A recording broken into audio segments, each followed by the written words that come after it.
If your computer died right now, would you be able to get it back up and running today? Would you be able to restore your files, your system software, your settings without calling a vendor, without calling your designer to have them redesign something from scratch? Today, I'm upgrading my NAS to solve that problem. With Synology, you're able to back up your entire computer so that you can restore it quickly and easily. It will save customer files, customer data, and get me back up and running quickly. So let me show you what I'm doing and why you should do it too. I'm upgrading to a 5-bay Synology NAS. I'm currently running a 2-bay, so it just has 2 drives. And right now, one drive is just mirrored to the second drive. And I'm running out of storage space. And I would like to be able to back up all my computers here because if something were to crash, then I need to be able to get it back up and running quickly and not have to figure out what the settings are and have a bunch of panic attacks and spend hours or days getting it done. This will help me do it much faster. Along with upgrading to 5 bays so I can have more hard drives, I'm installing some SSDs to help with caching to stop the spinning wheel of death from happening. Whenever you try to access stuff over the network, the caching is what will make that go faster for files and data that is accessed a lot. It will pre-store it so that it can recall it faster and help alleviate some of those issues of people on the network thinking that the NAS is down or there's a problem because it's just a little slow. To do this, we're simply going to install 2 512 SSDs into the bottom of this. The model of Synology that you get might vary, or even if you have a different brand, they may or may not have this feature. If you do have it, I highly suggest it so that you can just optimize things and go faster, especially if you'll be running Dockers or containers on the NAS to do additional things or processing. It is highly recommended that you add SSDs. One of the main reasons I like the Synology is because the software they have for backing up computers. With the 5-bay, I'm able to set up the system so that if one drive fails, I will still be able to replace that drive and not have lost any data.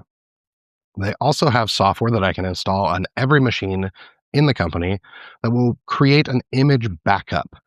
That way, if the hard drive or something is corrupted on one of the computers in the shop, I can simply go and restore that image, and it will be exactly like how it was when I created that image.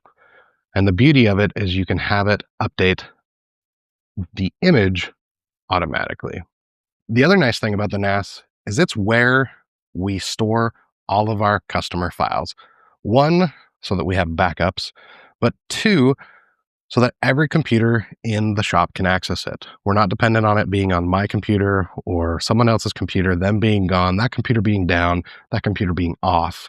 We can simply log into the NAS and access it.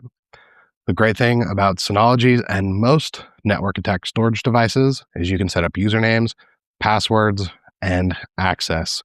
So you can give permissions to people to access certain information and restrict their access to other information. This makes it really great for hiring employees, giving them access to data they need and not giving them access to data that they don't. I personally have a company folder that has the licensing and a bunch of other information that it's not that they can't see, they just don't need access to it. And by not giving them access, they're not going to have the ability to mess with it. You can also give read-only access so they can view documents, but they're not able to edit the documents.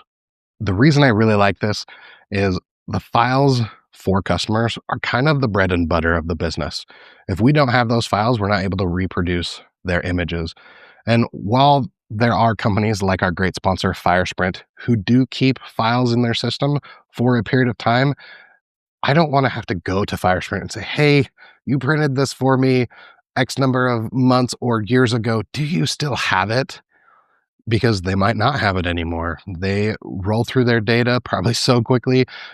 I did talk to James and he said they do keep it for a little bit of time, but I don't want to depend on that. I want to have something that I have control, that I have access to, so that I can continue to work with that customer without having to do a bunch of work to recreate or redesign something. So while FireSprint could be a backup, don't count on it.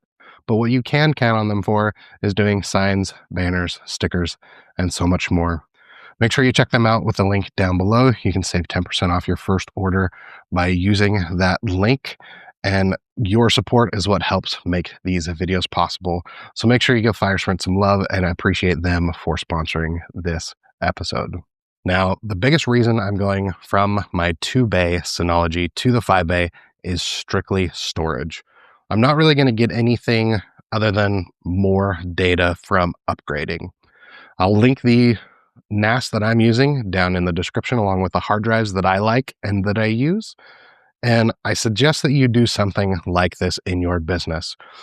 Maybe it's just an extra computer. Maybe it's a 2-bay like I started with. Maybe it's just jumping in feet first and getting a 5-bay, 8-bay, whatever. The nice thing is some of the units with Synology, you can get expansions, or really, I could have 2 NASs on my network. I'm just trying to simplify things, so I'm just going to keep the one. Now, this is not the end all be all of backups. This is not where I would say, hey, don't worry about your data, you're fine. I would still recommend having some sort of online backup, secondary backup. I will let you decide how that looks for your business. You could have a second identical NAS or similar NAS with Synology, and they do offer a peer-to-peer backup so that you could have, like, say, one at the office, one at home, and they can replicate each other. You can use services like Amazon Cloud, Backblaze, bucket storage, and backup data there. You can also plug in hard drives, and you can do automatic backups to external drives that you can plug and unplug, and you can actually program it so that if you plug it in, it triggers a backup. Once it's done with the backup, you can then go put it in a safe. There's lots of ways to do it, but I highly recommend that you don't just solely depend on this. Have some other backup. For me specifically, I'm going to create the golden image for all of the PCs in the shop, for the lasers, the Suma, the workstations, and from there, I'll put that on some other media that I'll store in safer places so that if there is a catastrophic event, I can still go back to at least the original source, even if it's a little older. But highly recommend that you check these out. I will link them down in the description. We had a great conversation in the Facebook group talking about it, and a little bit deeper conversation in the paid Patreon group. So make sure you check those out. If you have questions, leave them down in the comments. I will do my best to answer them. Thank you, FireSprint, for sponsoring this episode, and we'll see you in the next one.